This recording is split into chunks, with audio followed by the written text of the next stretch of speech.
Viewer discretion is advised. The following program is fictional and intended for entertainment purposes only. In the autumn of 1997, the small, isolated town of Echo Ridge, nestled deep within the Cascade Mountains, vanished from the map. The official story, a hastily issued press release from FEMA, cited a catastrophic chemical spill from a derailed freight train. The entire population of 1,283 residents was evacuated within 6 hours. The area was declared a permanent exclusion zone.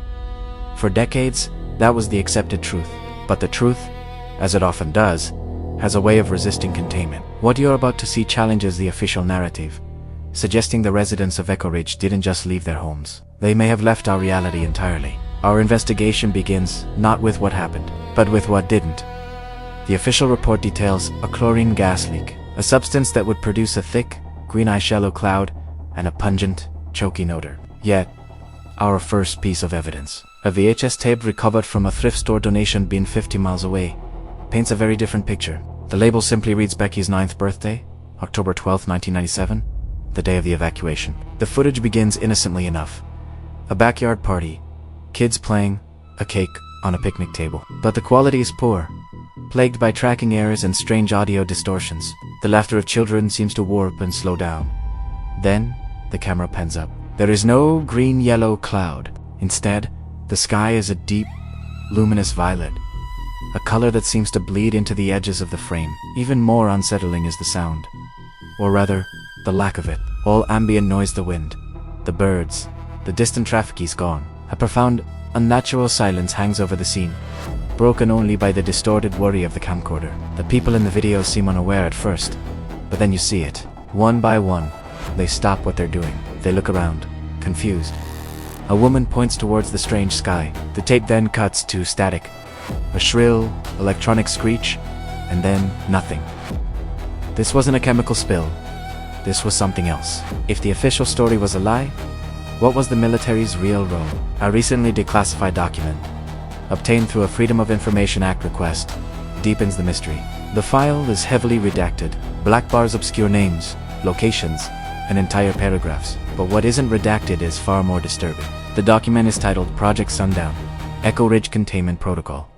It details the exact procedures for an indefinite quarantine of the town, citing an extradimensional temporal event. It outlines the establishment of a perimeter, the deployment of specialized atmospheric monitoring units, and a public disinformation campaign centered around a chemical hazard. It's the blueprint for what happened in 1997. The problem, the document is dated March 4, 1985. 12 years before the event, it describes. How could they have a precise plan for a crisis that hadn't happened yet? The redactions hide the why, but the date itself is the most terrifying clue. It implies that whatever occurred in Echo Ridge was not an accident.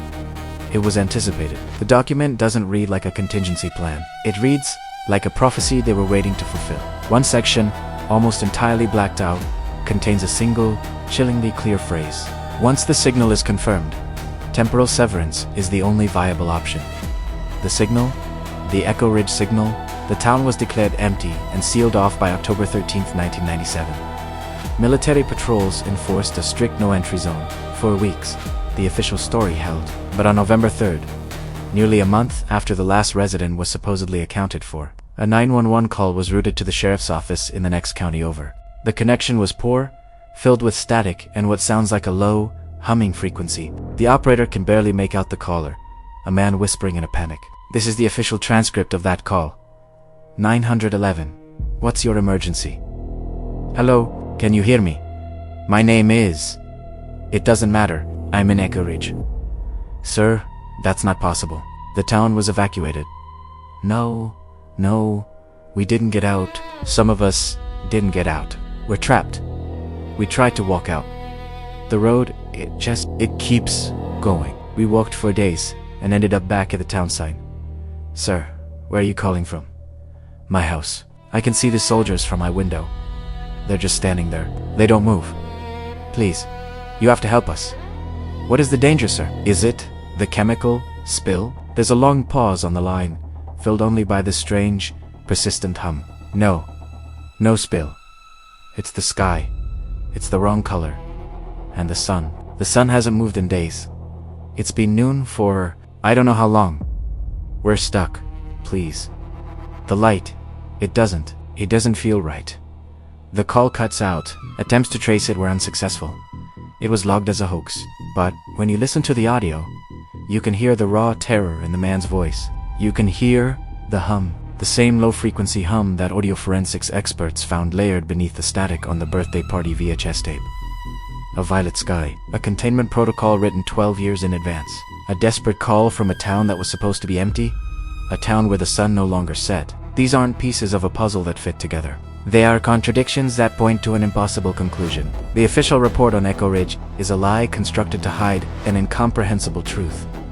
The town wasn't just it wasn't just quarantined. The evidence suggests that on October 12, 1997, in response to a mysterious signal, a protocol was enacted to sever Echo Ridge, not from the surrounding area, but from the flow of time itself.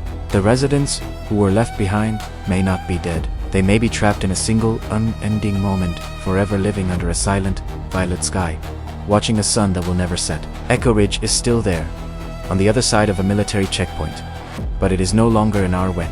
It is a scar on the timeline, a silent testament to a day when reality and a small mountain town, along with its 1,283 souls, simply stopped. Thank you for watching. If this story has left you with questions, that's the point. Sometimes, the most important truths are found not in the answers, but in the echoes of what has been lost. Subscribe for more investigations into the unknown.